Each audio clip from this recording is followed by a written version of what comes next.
प्रदेश में कोरोना संक्रमण को लेकर चिकित्सा शिक्षा मंत्री विश्वास सारंग का बयान सामने आया है। उन्होंने बताया कि कोरोना के मामलों में 3 दिनों में कुछ बढ़ोतरी हुई है, लेकिन प्रदेश में कोरोना प्रोटोकॉल्स के पालन के तहत टेस्टिंग भी की जा रही है और कोरोना की तीसरी लहर से निपटने के लिए और सभी तैयारियों को लेकर 7 जुलाई को जबलपुर जाकर सीएम शिवराज सिंह से वो समीक्षा करेंगे। वहीं उन्होंने पूर्व सीएम कमलनाथ पर निशाना साधते हुए कहा कि उनको राजनीति करने के अलावा कुछ नहीं आता है। कमलनाथ जब सीएम थे तब उनके निवास से महज कुछ दूर 3 घटनाएं घटित हुई। उस समय भी उन्होंने केवल राजनीति की। कमलनाथ सरकार के समय पर कानून व्यवस्था पूरी तरह से चरमरा गई थी। शिवराज सरकार के आने के बाद ही कानून व्यवस्था दुरुस्त हो पाई है। वहीं मुख्यमंत्री शिवराज सिंह चौहान पर पूर्व सीएम कमलनाथ ने ट्वीट कर निशाना साधा है। उन्होंने ट्वीट करते हुए लिखा कि मध्य प्रदेश में बिजली महंगी करने के बाद अब बिजली कंपनी लोगों पर बिजली चोरी के झूठे मामले दर्ज कराना चाहती है। उन्होंने आगे लिखा कि मामले दर्ज नहीं करने के आरोप में 400 कर्मचारियों का वेतन रोक दिया गया है। ऐसा काम तो ईस्ट इंडिया कंपनी के राज में होता था। कमलनाथ ने शिवराज सिंह से सवाल पूछते हुए कहा कि क्या आप जनता को गुलाम बनाना चाहते हैं।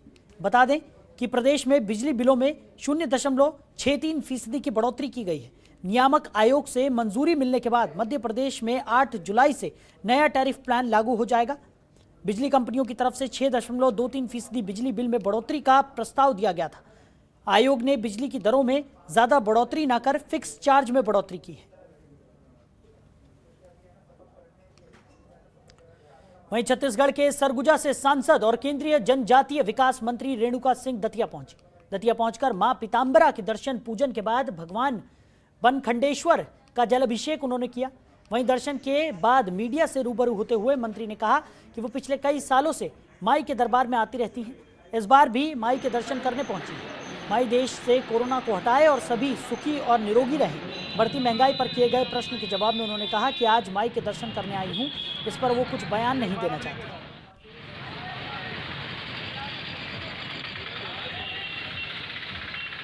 वहीं मध्य प्रदेश के जीवन रजक, जो कि पेशे से राज्य प्रशासनिक अधिकारी हैं, लेकिन उन्होंने हमेशा अपने साहित्य के प्रति प्रेम को बरकरार रखा और अब तक 3 किताबों को भी लिख चुके हैं। किस तरह से वो अपने पैशन को फॉलो करते हुए हॉबीज को भी समय दे रहे हैं। साथ ही आज के युवा वर्ग में साहित्य के प्रति रुझान को किस तरह से वापस लाया जाए, इन सभी विषयों पर हमारी संवाददाता दीपा श्रीवास्तव ने राज्य प्रशासनिक अधिकारी जीवन रजक से खास बातचीत की। क्या कुछ कहा उन्होंने, सुनिए।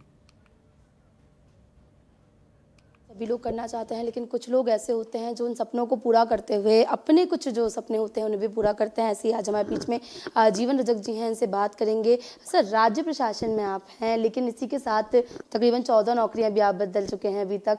क्या लगता है, एक छोटे से गाँव से आते हैं, कितना मुश्किल सफ़र रहा?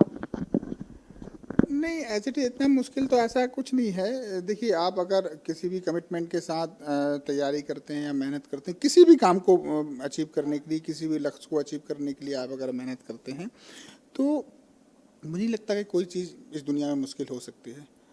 तो यहाँ गांव से लेके यहाँ तक का मेरा सफ़र भी ऐसे ही धीरे धीरे चलता यहाँ तक पहुँचे हैं।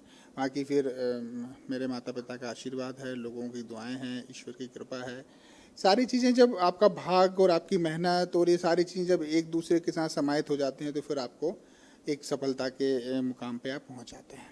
सर, सरकारी नौकरी तो अपनी जगह है, आप लगातार नौकरियां भी बदलते रहे, लेकिन एक चीज़ जो आपके साथ हमेशा रही वो है साहित्य से प्रेम। किताबें भी आपने लिखी हैं। आज की अगर जनरेशन की बात करें तो साहित्य के प्रति जो इतना प्रेम था वो अब देखने को नहीं मिलता है। देखिए, 21वीं सदी है और टेक्नोलॉजी का युग है, लेकिन जो चीज़ किताब में आपको मिलती है, बचपन से ही हमें हमारे गुरुजों ने बताया कि किताब आपके 100 मित्रों के बराबर होती है। एक किताब आपके 100 मित्रों के बराबर होते हैं।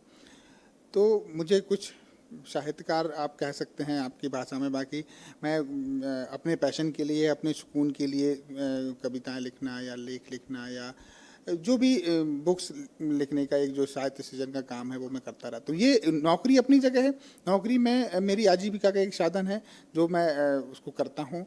बाकी अगर आपके अंतर्मन को सुकून के लिए तो कविताएं बहुत बेहतर हैं। एक अच्छी कविता जब अगर मुकम्मल हो जाती है तो बड़ा, जिस तरह से कहा जाए कि परिवार का साथ बहुत ज़रूरी होता है। परिवार का साथ था, आपने सपने पूरे किए, लेकिन अपने सपनों के लिए भी अभी तक आप 3 किताबें लिख चुके हैं। आगे का क्या सफ़र है और क्या चाहते हैं, आगे भी और किताबें लिखेंगे? हाँ, मेरा साहित्य का जो लिखने का काम है वो निरंतर जारी है। मैं लगातार इस दिशा में प्रयास कर रहा हूँ। 1-2 किताबों में मेरा काम चल रहा है। एक मुझे मेरे पिता की बायोग्राफी लिखनी है, और भी 1-2 किताबों में मेरा काम चल रहा है। लगातार आर्टिकल लिखना है, मुझे अच्छा लगता है। मतलब जब किसी अखबार में आपकी कोई कविता छपती है, आपकी किसी मैगजीन में कविता छपती है, लोग पढ़ते हैं, आपके पास फ़ोन आते हैं, तो बड़ा सुकून होता है कि नहीं यार, लोग जानते हैं। कम से कम लोग ये भी जानते हैं कि भाई एक लड़का है जो राज प्रशासनिक सेवा का है, लेकिन वो एक कवि भी है, वो लिखता भी है, तो अच्छा लगता है। जी बिल्कुल, तो ये थे हमारे बीच में जीवन रजक जी, जिनका साफ तौर पर यही कहना है कि परिवार के जो सपने हैं उन्हें तो पूरा करना ही चाहिए, लेकिन जो अपनी हॉबीज़ हैं उन्हें नहीं छोड़ना चाहिए। और जो भी आज के यूथ हैं उन्हें भी इस बात को हमेशा ध्यान रखना चाहिए कि सपनों को पूरा करें। शासकीय नौकरी भी है वो भी ज़रूर करें, लेकिन इसके साथ जो अपनी हॉबीज़ हैं उनको हमेशा फॉलो करें। कैमरा पर्सन अंकित के साथ दीपा श्रीवास्तव, जनतंत्र टीवी, भोपाल। तो वहीं कांग्रेस की ओर से लगातार बीजेपी के लिए अनोखे प्रदर्शन किए जा रहे हैं। इसके तहत कांग्रेस जिला अध्यक्ष जय श्री राम के नेतृत्व में हवन यज्ञ करते हुए उन्होंने कहा कि बीजेपी के नेताओं की सद्बुद्धि के लिए हमने हवन यज्ञ किया है, ताकि लगातार देश में बढ़ रहे पेट्रोल डीजल के दामों को बीजेपी सरकार वापस ले। इस मौके पर जिला पूर्व विधानसभा प्रत्याशी डॉक्टर राधेश्याम श्याम शर्मा, राहुल सिंह कुशवाहा, संतोष त्रिपाठी सहित कई कार्यकर्ता शामिल रहे। मोदी सरकार को सद्बुद्धि देने के लिए हवन किया गया। जो पेट्रोल डीजल के दाम है, पेट्रोल 110 रुपये, डीजल 100 रुपये और रसोई गैस 1000 रुपये हो गई है। इसको देखते हुए उनको सद्बुद्धि दे, इसलिए जिला का हिसाब से सद्बुद्धि यज्ञ किया गया है। आगे यदि आपकी मांगों को पूरा नहीं किया जाता, लगातार दिन प्रतिदिन महंगाई यूं ही बढ़ती रहेगी, तो आगामी क्या फैसला होगी कांग्रेस का? आगामी तरीके हम धरना प्रदर्शन करेंगे, धरना देंगे, नहीं होगा फिर हड़ताल। वहीं आशा उषा कार्यकर्ताओं के धरना प्रदर्शन को आज 34वां दिन है और जिला कांग्रेस ने जिला अस्पताल परिसर में पहुंचकर आशा उषा कार्यकर्ताओं को अपना समर्थन दिया है। बता दें कि आशा उषा कार्यकर्ताओं की ओर से भिंड में 1 महीने से भी ज्यादा के समय से 6 सूत्रीय मांगों को लेकर जिला अस्पताल परिसर भिंड में धरना प्रदर्शन चल रहा है। इस मौके पर कांग्रेस जिला अध्यक्ष जय श्री राम बघेल, पूर्व विधानसभा कांग्रेस प्रत्याशी डॉक्टर राधेश्याम शर्मा सहित कई कांग्रेसी नेता उपस्थित रहे। मध्य प्रदेश तक उठाऊंगी और अगर अभी अत्याचार किया तब तो जनता सह लेती है, और अत्याचार बढ़ा जाता तो सिंहासन भी झेल लेती है। पब्लिक भी जानती है। जिला कांग्रेस कमेटी आशा उषा कार्यकर्ताओं का पूरा समर्थन करती है। हम जिला कांग्रेस से प्रस्ताव कार्य करके माननीय प्रदेश के अध्यक्ष कमलनाथ जी सोनिया को भेजेंगे और ये कहेंगे कांग्रेस को। ये भी हम निंदा करते हैं कि जाके जो मंत्री जो आए थे उन बेचारियों के ज्ञापन भी नहीं सके। हमारे माननीय अरविंद भदौरिया जी रास्ते से गुजरे, हमारी बहनें चाहती थी मेरी बात सुन लो, पुकार रही हैं, आंसू भर के रो रही हैं, गोदी फैला रही है, ये भैया मेरी बात सुनो, और भैया ठोकर जा रहा है। ये हृदयहीनता कि प्रभुता पाए काहे मदनाई, घर में मत छाओ, कल जमीन पे आ जाओगे। हमारे ओपीएस भदौरिया हमारे बड़े मित्र थे। आज बहनों ने ज्ञापन देने की गाड़ी रोकी तो आपने उनका कहा तुम्हें सर्विस से निकाल देंगे, उनको धमकियां दी गई। ये कृत्य की जिला कांग्रेस कमेटी निंदा करती है और ये मांग करती है, उनकी मांगों का हम समर्थन करते हैं। शासन तुरंत उनकी मांगों को स्वीकार कर दे, अन्यथा कांग्रेस उनके साथ रहेगी और उनके आंदोलन में हमेशा सहयोग कर। खबरों के निष्पक्ष विश्लेषण के लिए सब्सक्राइब करें जनतंत्र TV and press the bell icon. Never miss any update.